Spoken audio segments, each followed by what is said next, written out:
Welcome. This is the first Sunday after Easter, and we are going to be going through Mark chapter 6, or at least just a portion of it. And I have to tell you, this is a kind of an interesting passage because Jesus throws shade in this passage. He's maybe got some fire stored up in him for other people, and we're going to chat about that. But before we do, let me just give you a brief outline. We're going to talk about ego, and we're going to talk about Hegel, and then we're going to talk about prayer. So as you listen, as you watch this, you can kind of map where we are in this talk, okay? So let's talk about ego real quick. It's a term that comes from, well, actually, I think it comes from Greek, because ego eimi, right, would be the Greek version of saying, I am. And so your ego, your ego I am, is your sense of I amness. It's who you think you are. And everyone needs a healthy sense of ego in order to live and thrive in this world. However, some of us have egos that are a bit like balloons, and they can become too inflated, and then it bursts, and then it's just tragedy. Ego is really kind of a sneaky thing. And ego knows how to even hijack good things for its own purposes to become even more inflated. And in this passage, in Matthew chapter 6, Jesus definitely is calling attention to people who let their ego grab hold of faith and religion and make religion about boosting their own inflated sense of self. Does that sound like anyone? I think if we're all being honest, it sounds like us, our own selves. So let's not throw shade at other people, let's throw shade at ourselves. But Jesus, in this passage, he talks about don't be like those hypocrites who like to pray on the street corner using many words. Hypocrite is a theater word. It's theatrical. It actually means actor. And so Jesus is saying don't be like those actors who stand on street corners and they blurt out many, many words. In some sense, those people, their ego is getting the best sense of themselves. Their ego is actually hijacking their understanding of faith, maybe to seem more self-important. So we've got something to say here that Jesus is using theatrical lingo to talk about believers.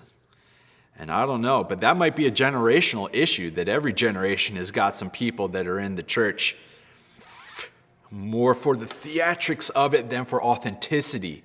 Oh, man, that stings, right?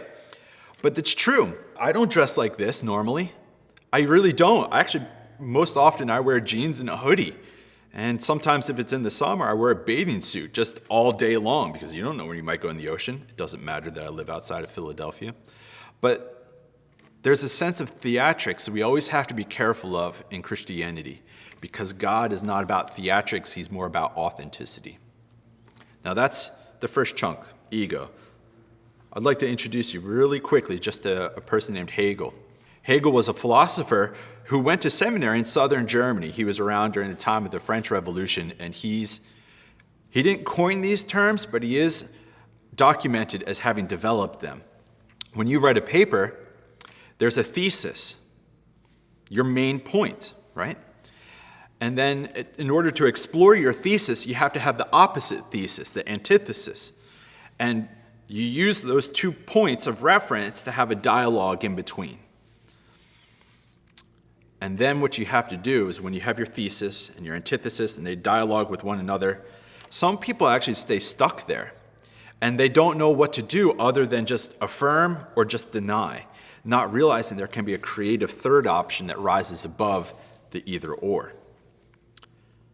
Well, the third option would be a synthesis or like a reconciling third.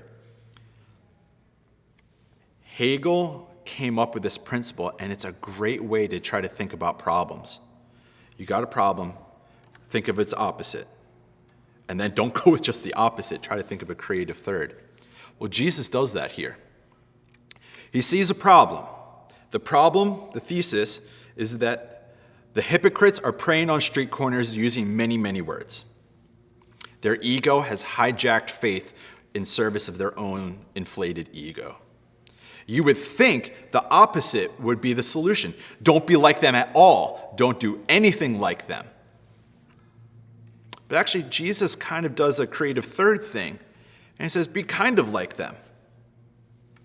Yeah, he says don't be like them, but he doesn't say don't pray at all.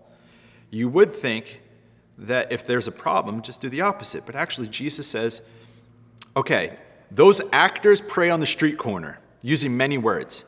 But I tell you, go into your house and go into your room, maybe even into your own closet, and pray there in secret because God is in secret.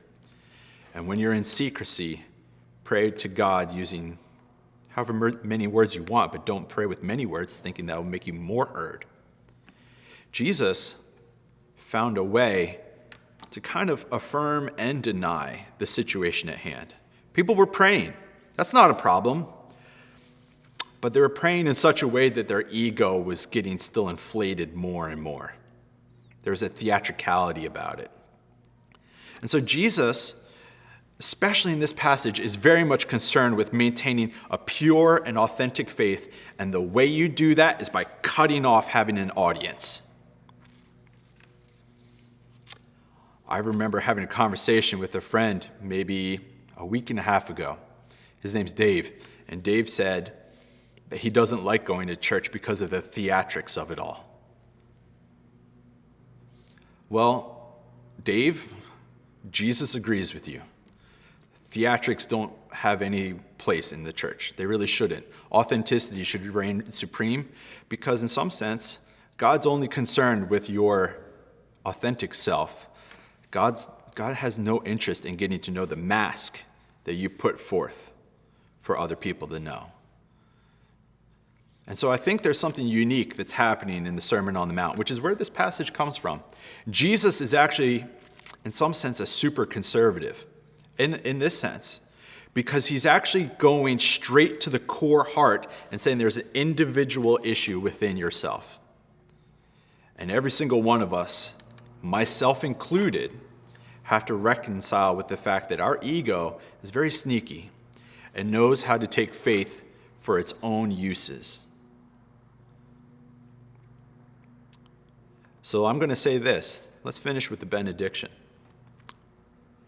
May you, the watcher, find yourself this week liberated from ego, from an unhealthy sense of ego.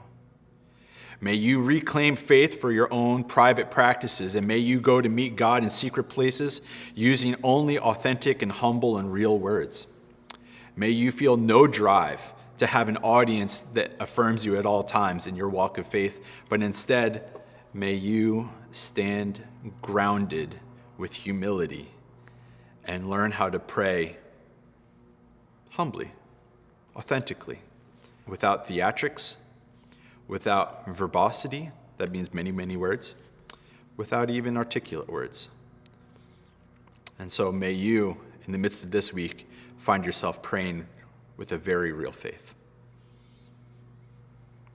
Thank you for watching. May grace and peace be with you. Amen.